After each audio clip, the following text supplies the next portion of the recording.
Hello friends, welcome back. I hope you guys are doing absolutely fine to another new episode of the Canadian Vlogs. As we all know that Canada government is about to launch a new immigration program, which is a rural and northern immigration pilot program. And since this is a rural immigration pilot program, I felt it's very important to give you some information and insight about the rural life of Canada so that you guys will have an understanding, you will have the enough time to get the preparation yourself economically, physically, socially, and many more, and also give you some help in making a decision about choosing the right community for you. I hope this video will be some help in that extent.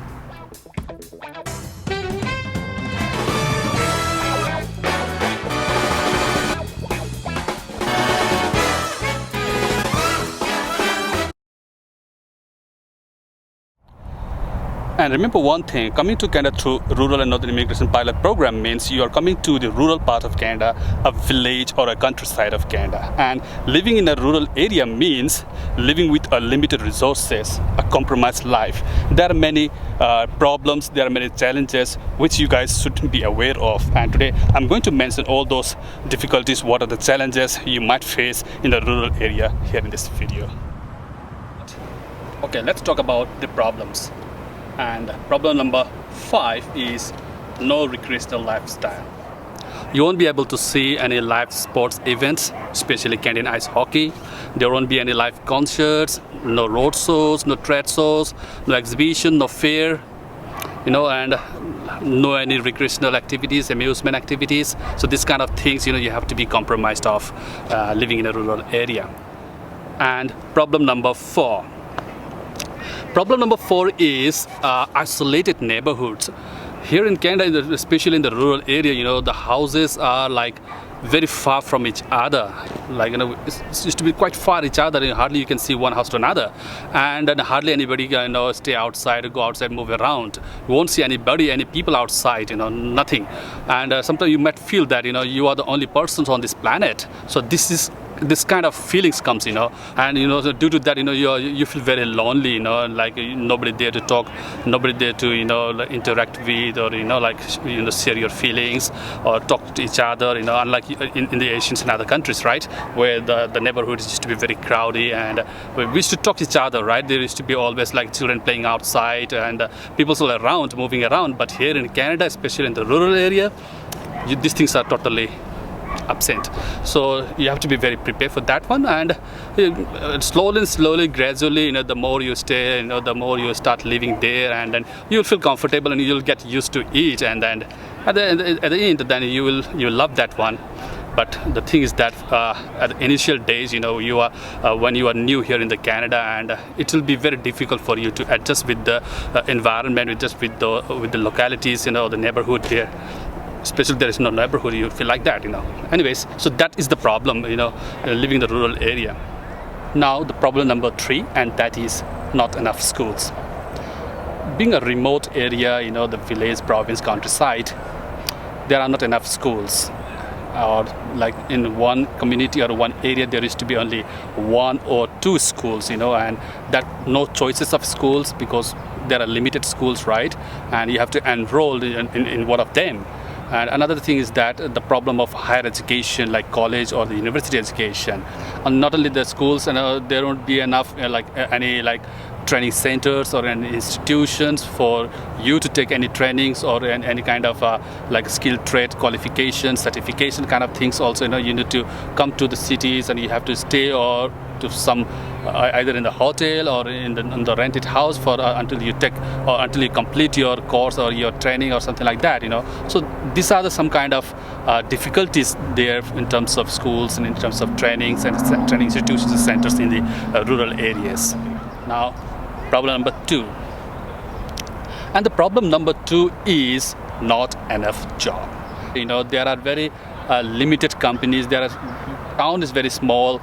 There are not enough business houses. Therefore, once you are here and you given a job through the rural northern immigration pilot program, then my advice is that you have to stick with one job, the one which you're having now.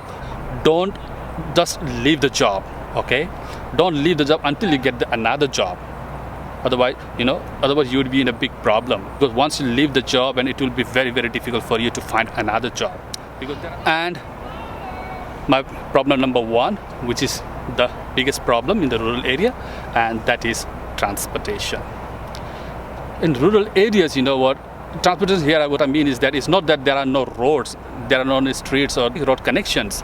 Roads are there are streets, there are alleys, and everything are there, but the thing is the public transportation, the means of public transportations are not there, or they are not sufficient. Therefore, like earlier days, when you are a new immigrant, obviously you won't have your personal car, right? You have to ride a public transportation, and that will be a biggest challenge. And it also depends on which part of the town or which part of that area, in the rural area you are living in. That plays a very important role. Therefore, when you choose a community, you have to focus on that one, like how big is that community, how large is the town there, and how is the networking system there, like transportation network system, the commute system there. You have to find out that, you have to research on that thing also. But I believe in this rural and northern immigration pilot program, those communities and the government have some kind of arrangement for you guys, for the new immigrant, in the earlier days until you have your own commute. I believe that the government has some kind of, on board on their plan, right? I hope everything goes well.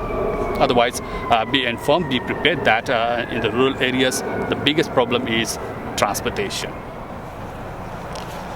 Alright friends, these are the problems of the rural Canada. But having said all these problems, I would say that these are the problems would be in the earlier days, when you are new here in the Canada. But gradually, when you start living there, get accustomed with the environment there, with the people there, and the places and everything, slowly you will get used to it, and you will understand, and you will find out the way out, right? So there won't be not much problems. And another thing, I would like to mention, is that here most of the people, they ask me that, when anybody comes to Canada through rural and northern immigration pilot program, is it possible that can we relocate or can we move to another province or afterwards? And I would say yes, because Canada has a right to mobility. You have a freedom to move anywhere, you can relocate anywhere, you can go around, and you can live anywhere, right, in Canada. But at the same time, what I would like to say is that, don't do that. Why? Because because that community give you an opportunity to come to Canada, to start a new life, new career, new future, right? Which give you bright opportunities. And what did you do? If you move to another communities, then what is the use of that community for giving you an opportunity? Because that community gave you an opportunity because they felt that this guy will come to our community and he will contribute something in the development, in the progress of that community. Right? That is the principle of this Northern Rural Immigration Pilot Program, because here the government of Canada want the foreigners come to the rural Canada, so that the rural Canada will be developed. There will be more population, right? There will be equality, there will be a balance of development, right? This is a process of decentralization, isn't it? But if instead, after coming to Canada, if you move to another province, big cities, that means you are an opportunist. So I don't think it will be a good decision. And another thing is that, as I told in my previous video also about the rural northern immigration pilot program, that all those 11 communities selected by the government this time for these pilot programs are not that very rural. The good thing is that those towns are not that very rural. They are small towns. Every facilities are, all the basic important facilities are there, and there are big roads, 4-lane roads are already there. So there won't be much problem. So therefore, just free yourself from your mind that this is be very rural. And important is that able to come to Canada. That is the important thing. It doesn't matter. All right, guys. Thank you very much. That's all for today. I will see you next week with another new topic. Until then, take care. Have a good day. Bye-bye.